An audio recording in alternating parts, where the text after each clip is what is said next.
Welcome to Hangover Reviews. Today's review is on the Harry Potter movies 4 to 6. That's Goblet of Fire, Order of the Phoenix and the Half-Blood Prince. If you haven't seen my review in the first 3, I'll put a link somewhere and you can go check that out.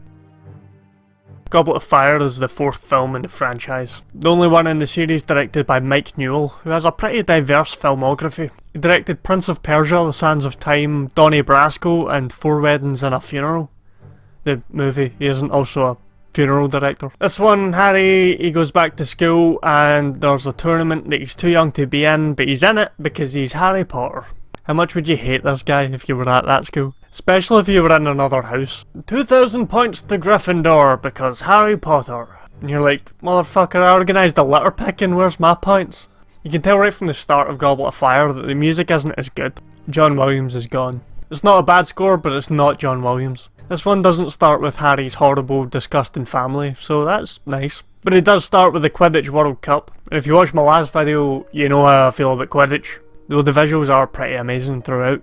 Again, I'm gonna get sick of saying this, but we have a fantastic returning cast and some great new additions. Brendan Gleeson as Mad-Eye Moody, he's my favourite part of this movie, to be honest. He's so entertaining to watch. David Tennant is also great for the short amount of time he's on screen. He does creepy fantastically well. We see Ralph Fiennes as full-on Voldemort for the first time here, and he is full-on.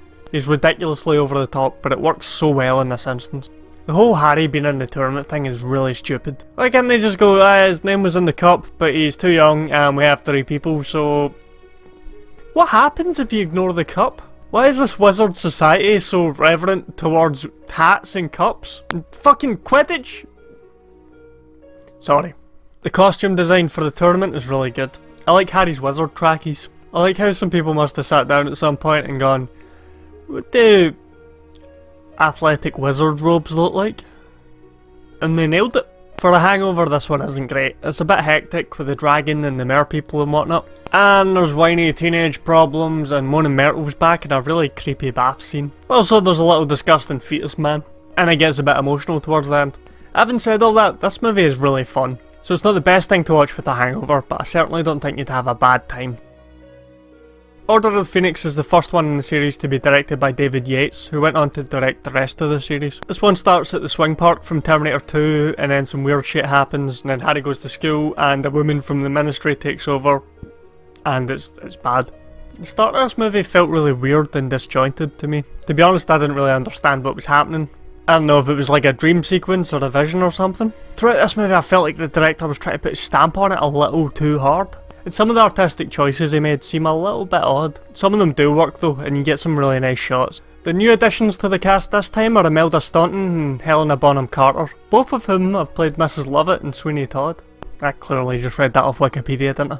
Anyway, if you want someone to play an evil nutcase, you cannot go wrong with Helena Bonham Carter. She is fantastic in this movie. Imelda Staunton plays Dolores Umbridge, the wicked witch that the ministry sends to get the school into shape. She plays the role really well and makes it very easy to hate her. It did make me think though, why isn't there some kind of regulatory board monitoring this school? Ofsted would shut that place down in seconds. It's ridiculously dangerous for a school. I don't think Emma Watson had quite grown into her acting talent here yet. She does a bit of Marilyn Monroe acting.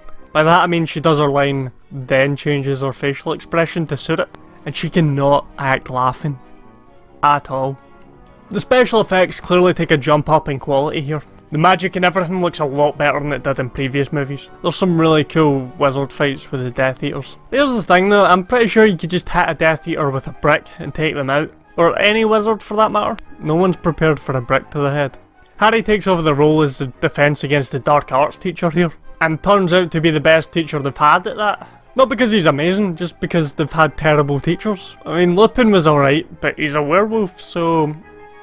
I'd be a better one though. I'd be like, wand in one hand, brick in the other, wave your wand about up here, brick! This one's a bit bleak to be enjoyed with a hangover. The parts that aren't bleak have Dolores Umbridge in them, and she is not tolerable with a hangover.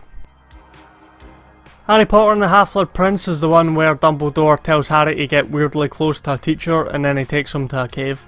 This one is mostly awkward teen romance. All the students get a bit annoying at some point in this one. Except Luna, obviously, who is the most likeable of all the students. Her lion hat is the best thing about this movie, or possibly the whole series. But yeah, this movie's just full of crying and whining and people talking about nice skin and throwing birds at each other. She stole that liquid luck thing from Red Dwarf, by the way. But I'm pretty sure that's liquid cocaine that Harry drinks. He looks and acts pretty coked up. Jim Broadbent is the only real addition to the cast in this one. He's a bit creepy and weird, but it works for the character. I want to mention at this point as well that Rupert Grint is really good in this one. He does comedy very well. The awkward teen romance does not make for good hangover viewing. Nor does the intense potion drinking scene. This is probably my least favourite of the series, and I definitely wouldn't recommend it for a hangover. If you're going to watch one of these with a hangover, I'd go with Goblet of Fire. It's not ideal, but it is fun. You could make a case for Order of the Phoenix, but overall I think it's just a bit too dark. That's the review for this week. Come back next week for the thrilling conclusion of my Harry Potter series review, and subscribe for a new video every Sunday. If you have a suggestion for a review, leave it in the comments, tweet me at Hangover Reviews, get me at the Hangover Reviews Facebook page, or email me at hangoverreviews@gmail.com. Have a wizarding hangover.